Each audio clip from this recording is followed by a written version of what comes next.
Hi! For this video, we're going to talk about the law that governs changes in chemical equilibrium state, particularly looking at the factors that will affect or change the equilibrium state of your system. And then let's talk specifically about this law, which we call Le Chatelier's principle. So, what is Le Chatelier's principle? It states that when factors that influence an equilibrium are altered or changed, the equilibrium will shift to a new position that tends to minimize those changes. Take note that if you put changes or if you incur some changes in your system or some stress in your system, that system will naturally revert or do something so that the changes will be minimal, will not alter too much, so that the system again will regain back its equilibrium. So it's going to adjust. How will it adjust? That's what we will learn here. There's so many factors that will influence equilibrium. You have concentration, temperature, and partial pressure only for gases. Now, for this video, we're going to talk about concentration or amount.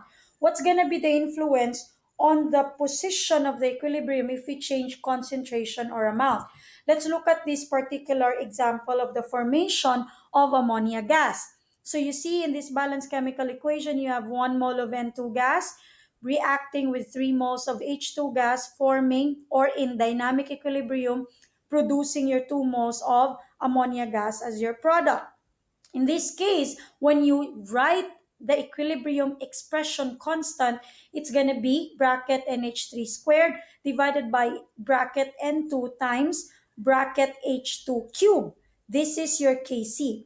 However, if you increase or change amount by increasing or decreasing, this Kc will not be Kc anymore because it's no longer in equilibrium if you change amount.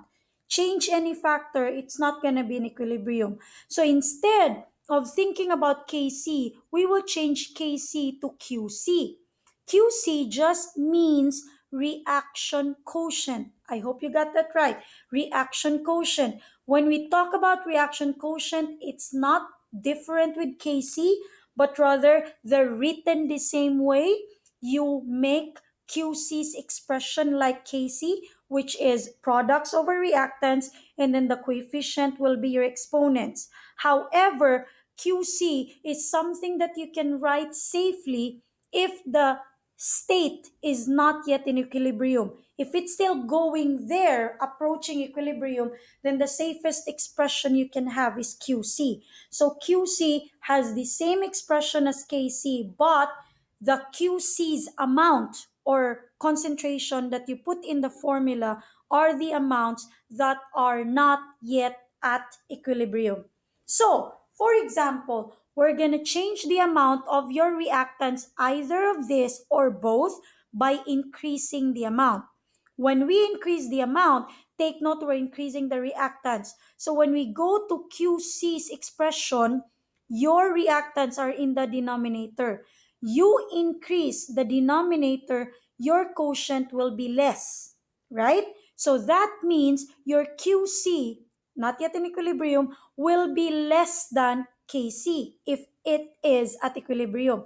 Because at QC, you are increasing the amounts of your reactants. So QC is less than Kc. So what or how will the equilibrium shift when this happens?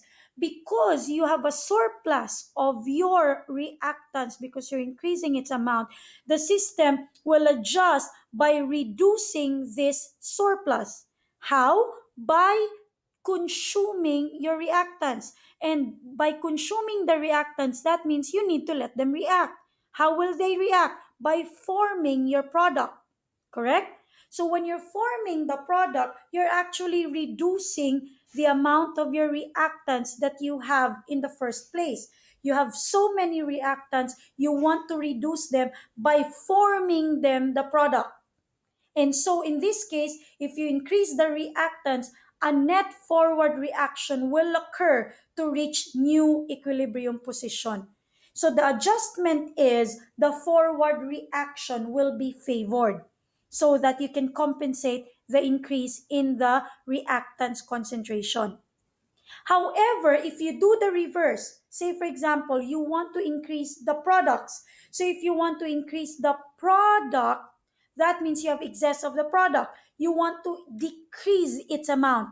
So if you increase the product, of course, your QC will be higher this time because the numerator will be higher in amount. So if that happens, QC is greater than KC, the net reverse reaction will have to occur. Take note, reverse, that means the product has to form back the reactants so that there will be a decrease in its amount so that they can come to new equilibrium position. So increase the products, then it has to favor the reverse reaction so as to compensate the surplus amount of your products. So basically, that's the point of changes in concentration. And so to summarize that, because Le Chatelier states that the system will have to adjust to the changes, if you increase a certain amount of whatever reactants or products, you need to decrease it. So you need to decrease it by consuming it. And if you decrease the amount, the reverse of that, if you decrease the amount, then you have to find a way to increase it. By increasing it, that means you need to form it. So that's it. That's the effect of concentration or amount to a system that's in equilibrium. So I hope you would know how to predict the changes in equilibrium position once you change concentration or amount. So this is Madam Narca saying don't stop learning, relearning, and unlearning. Till next time, please watch the next series of the video, which is talking about the effect of temperature. Bye for now. God bless you.